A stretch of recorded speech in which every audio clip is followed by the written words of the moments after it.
Assalamualaikum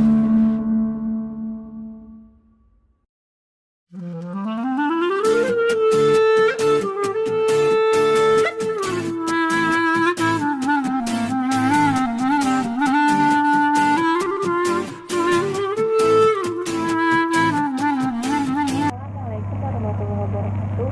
Di sini saya akan menjelaskan poin KA, periode klasik Barat dan periode klasik Islam. Ada dua periode berbeda meskipun sama-sama memiliki kata klasik dalam penjelasannya. Dua periode tersebut adalah periode Yunani klasik dan periode Islam klasik. Periode Yunani klasik berlangsung sekitar abad ke-6 hingga abad ke-4 sebelum Masehi di Yunani.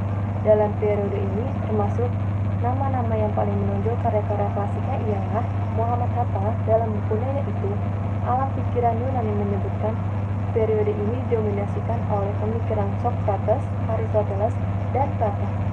Ketiganya memiliki pemikiran yang kompleks yang masih dirujuk hingga kini untuk sejumlah bidang besar ilmu, terutama ilmu sosial, hukum, tata pemerintahan, serta filsafat. Di era ini disebut klasik karena sejumlah pemikirannya memiliki relevansi bagi pengembang ilmu pengetahuan kini. Periode yang lain adalah periode Islam klasik yang berlangsung setelah Nabi wafat hingga sekitar abad ke-13 Masehi. Periode ini tidak selalu tetap mengenai angka tahun tersebut, tetapi para pemikir seringkali merujuk angka tahun tersebut. Periodisasi Islam seringkali merujuk pada periodisasi yang disusun oleh Harun Masution. Menurutnya, periode klasik diperhitungkan sejak wafatnya Nabi hingga akhir tahun 1250 Masehi, yaitu antara 650 sampai 1250 Masehi. Periode selanjutnya disebut periode pertengahan, yakni dari tahun 1250 Masehi sampai 1800 Masehi. Sedangkan periode Islam modern diperhitungkan sejak tahun 1800 dan selanjutnya sampai sekarang. Dalam pandangan Saleh Futuhena, era klasik Islam berlangsung di antara abad ke-7 hingga abad ke-12 Masehi. Periode ini dijuluki The Golden Age of Islam. Penulis Barat mengidentikan abad ke-7 sampai abad ke-12 atau 13 Masehi sebagai zaman kegelapan, Dark Age. Sementara penulis Muslim mengidentikan sebagai masa keemasan. Memang sejarah berbanding terbalik. Ketika dunia Barat telah mewakili periode klasik pada akhir periode sebelum Masehi dan memasuki era pertengahan, beberapa abad setelahnya fajar Islam mulai bangkit dan memperbaiki sistem kebudayaannya hingga mencapai masa keemasan. Disinilah letak krusial peran Islam dan transformasi pengetahuan Eropa. Pada periode klasik ini, Islam mengalami perkembangan dan kemajuan pesat dalam berbagai bidang seperti pemerintahan, budaya, pendidikan, Islam. Pendidikan Islam berkembang dari Madinah dan Damaskus, kemudian ke Baghdad dan Cordova. Pada kurun tersebut, telah lahir ulama-ulama dan ilmuwan-ilmuwan besar dalam berbagai disiplin ilmu.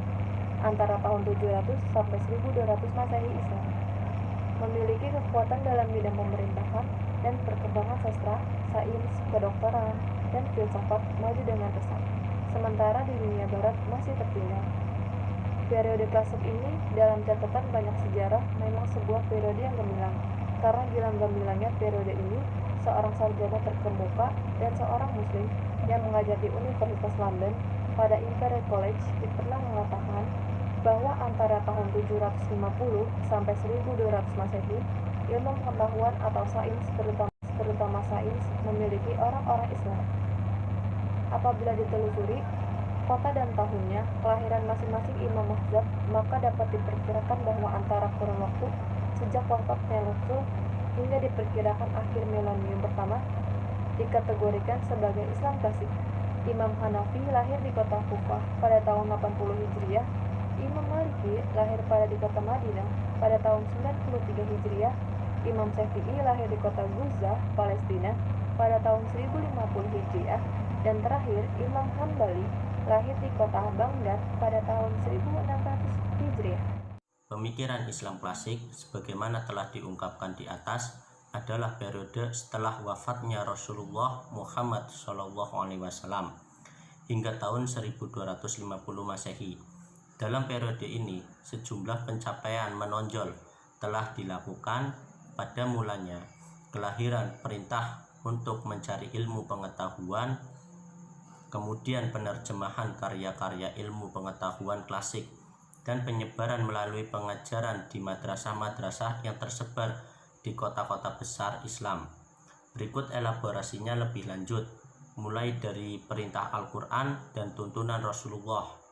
Sejak awal, ketika pertama turun di Gurun Mekah, perintah awal ajaran agama baru ini, ajaran Islam, adalah Iqra, sebuah kata kerja, sebuah ungkapan dan undangan untuk mencari pengetahuan secara luas. Ajaran dasar agama baru ini adalah penghargaan terhadap ilmu pengetahuan. Saleh Putuhena meringkas pandangannya mengenai era klasik Islam.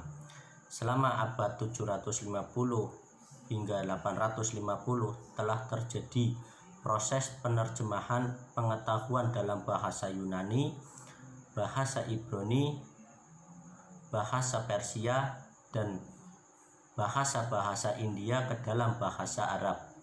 Selain kegiatan penerjemahan, para ilmuwan Muslim berusaha mengadakan adaptasi terhadap ilmu pengetahuan asing itu dan menyusun kitab sendiri, terutama setelah masa terjemahan.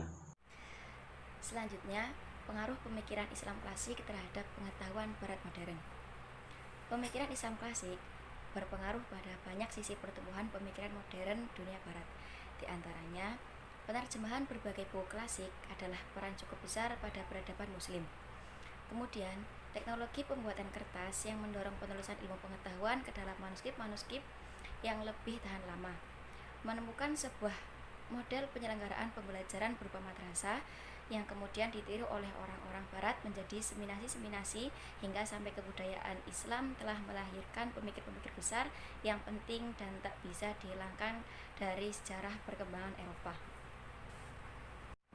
Selama satu abad, yaitu 750 sampai 850 Masehi, telah menjadi proses penerjemahan pengetahuan dalam bahasa Yunani, bahasa Ibrani, bahasa Persia, dan bahasa-bahasa India ke dalam bahasa Arab. Selain kegiatan penerjemahan, para ilmuwan Muslim berusaha mengadakan adaptasi terhadap ilmu pengetahuan asing dan menyusun kitab sendiri. Terutama setelah masa terjemahan, kegiatan penulisan ilmu-ilmu umum berlangsung sampai abad ke-11. Adalah situasi ironi bahwa sesudah abad ke-11, karya-karya terjemahan dalam bahasa Arab itu diterjemahkan kembali ke dalam bahasa Latin dan bahasa Ibrani. Maka jadilah ilmu pengetahuan yang semula merupakan kekayaan intelektual sangat berharga milik umat Muslim dibawa ke Barat. Tahapan transmisi pengetahuan Islam ke Barat Kristen abad pertengahan. Dalam sebuah ringkasan dari proses transmisi pengetahuan Islam hingga sampai kepada kebudayaan Barat, Muhammad Sabri menjelaskan proses 3 tahap transmisi. Tahap yang pertama, kelompok sarjana Barat mengunjungi wilayah-wilayah Muslim untuk melakukan kajian-kajian pribadi. Constantinus Africanus dan R.D. Hart dari Inggris dapat disebut dengan perintisnya. Belakangan banyak pelajar dari Italia, Spanyol, dan Prancis Selatan menghadiri seminar-seminar Muslim untuk belajar matematika, filsafat, kedokteran, kosmologi, dan lain-lain.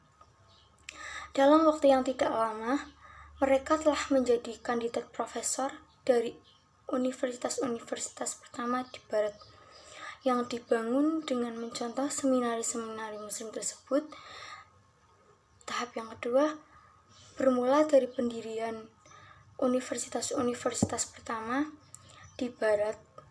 Gaya arsitektur, kurikulum, metode, dan pengajaran universitas-universitas ini sama dengan yang ada pada seminari-seminari Muslim. Untuk pertama kalinya, seminari Salerno didirikan di Napoli oleh Raja Frederick dari Sicilia. Di Sicilia, buku-buku Aristoteles diterjemahkan ke dalam bahasa Latin dari terjemahan bahasa Arabnya untuk kemudian dibawa ke Italia pada saat yang sama. Universitas-universitas penting juga didirikan di Padua, Toulouse, dan belakangan di Lyon. Akhirnya, tahap yang ketiga, sains muslim ditransmisi ke Prancis dan wilayah barat lewat Italia. Seminari-seminari di Bologna dan Montpellier didirikan pada awal abad ke-13. Baru beberapa saat Universitas Paris dibuka. Sementara itu, sains barat ini tiba di Inggris dan Jerman, masing-masing lewat Universitas Oxford dan Cornell, yang didirikan dengan pola yang sama. Terima kasih. Wassalamualaikum warahmatullahi wabarakatuh.